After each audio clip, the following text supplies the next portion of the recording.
Aspen Waite Radio. This is Paul Waite from Aspen Waite Radio, and I'm now joined by Mr. Chris Sykes, who is up for the category of Innovator of the Year in the National Business Awards next week. So very, very warm welcome to you, Chris. Hi, Paul. Where are you based, out of interest? So I'm based in Reading, in Berkshire. Yeah. Good place to be, I think. Good place logistically. Are you a man from those parts?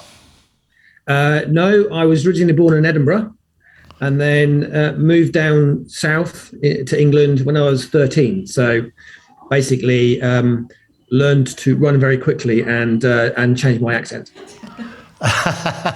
Did you calculatingly lose your accent, or did you find it just happened?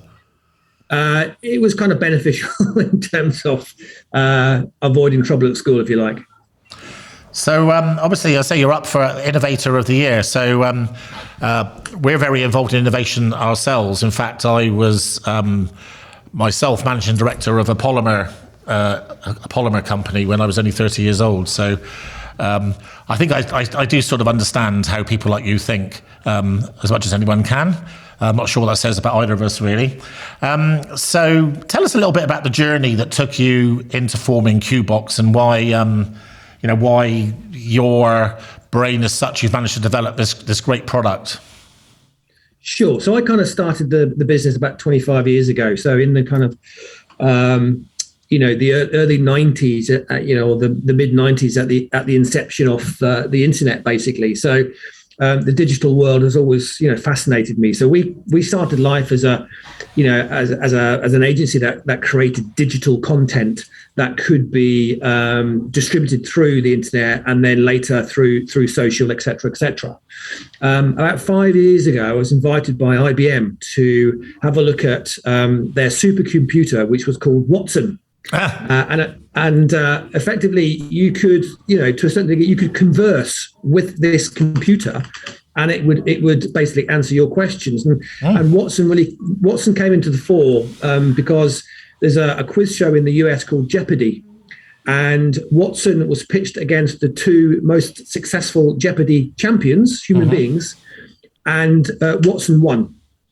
And how Watson won is effectively what Watson did. It ingested the entire contents of Wikipedia, and it was able then to answer general knowledge questions. And it only answered a question if it was 80% confident that the answer was right. So that kind of blew my mind, and I thought, well, actually, that is the future. So turning content into a conversation and making that available, 24/7 to an individual is kind of the way that we wanted to go. So it's been a 4 or 5 year journey that has now ended up as Qbox as a company in its own right. Oh, okay. So it's a separate company, legal company from the one that you started. That's right. Yes, the other company is still going, but actually, Qbox is a little bit more future-proofed. Okay. So what sort of level of investment has that taken, and do you think it's required courage on your part to be part of that process? Yeah, I think the big investment was my hair color. It was brown when I started, and it's kind of going it looks very quite brown grey. now, to be fair to you. Yeah, it's going very grey. It's very grey at the sides. Yeah, so we kind of used our legacy revenue streams to bootstrap and really develop the product and bring the product to market. So I guess we've probably invested north of about £5 million of our own money getting this to this stage. Wow. And does that faze you at all, or were you always very confident in what you were doing?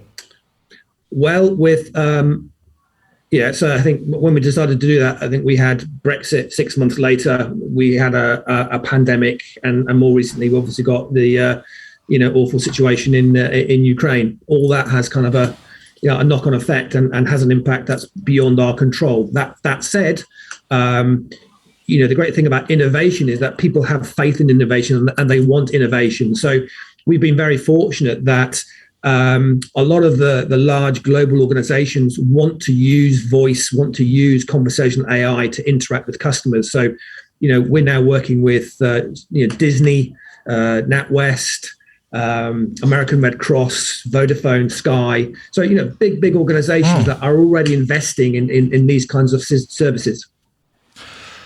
So what makes you do that? Is it because you don't know where the goalposts are, or are you driven by legacy, profit, or what would you say?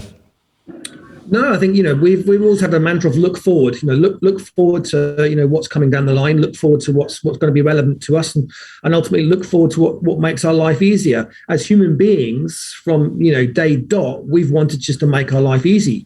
So conversational AI is just a further version of automation. So I don't have to wait in a queue to talk to an agent. I don't have to wait until 9 o'clock in the morning to phone up an office. I can do that. I can do that whenever I want.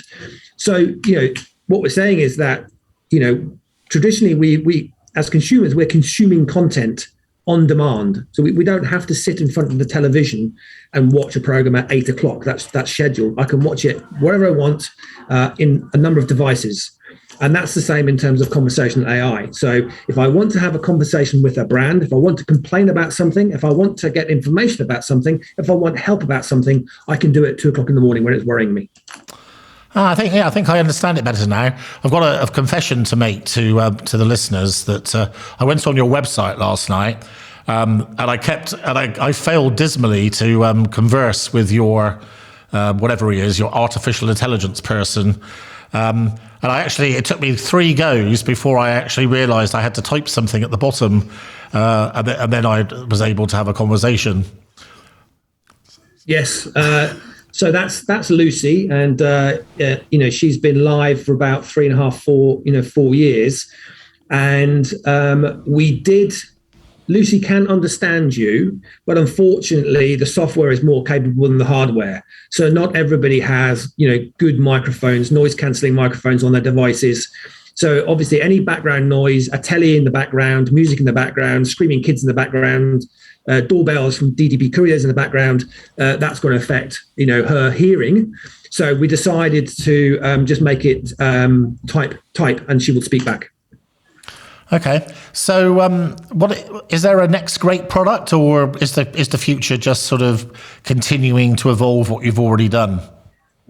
Yeah, I think the next great product is when we move from voice, we move into visual recognition, where actually our face and our eyes are becoming security features. So rather than me talk to an invisible bot, I will be able to talk to effectively a digital human, and that digital human would recognize me as who I am. Mm-hmm. They would be able to identify whether I'm happy, I'm sad, I'm angry, all those kind of moods. So already we can detect mood through voice.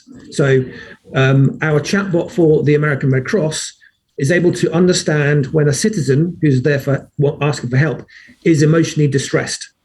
And the bot won't try to have a conversation with that. The bot will then divert that conversation to a human who's able to obviously talk more rationally to an individual whose house may be, in the path of a wildfire or floods or whatever. That's fascinating. So just a quick insight into your world. So I wish you all the best in the awards next week. If there's any justice, I have to say, what you're doing is right in the vanguard of what needs to be done. And I think obviously artificial intelligence is going to be massive in the future. In closing, as we are a radio station, so are you a fan of music? Is music something it relaxes you or drives you? Yeah, music's always been my kind of go-to. It's always going to be my kind of getaway. So I do de-stress to a lot of music. Yeah. So it's a terrible question to ask someone, because someone said to me, I've got about 500 favourite songs, but if you had to pick a song, which song sort of is reflective of you, do you think? I think a song that's not necessarily reflective of me, but is reflective in terms of it resonates with me. I think it's kind of timeless. It's beautifully kind of produced. Is Unfinished Sympathy from Massive Attack. Yeah, but it's interesting that actually, I know it actually won best song ever in some competition a few years ago. I remember. Love the video. Obviously, Bristol band as well. Being a West Country boy, so Yeah, good, very good choice. So thank you for that very much, Chris. It'd be lovely to have you back as a fuller guest at some point, if you would be up for that. Enjoy your evening next week, and we'll raise a glass to you when you win, hopefully. Pleasure. Well, thanks for the opportunity, Paul, and all the best yourself. Thanks, Chris. Take care.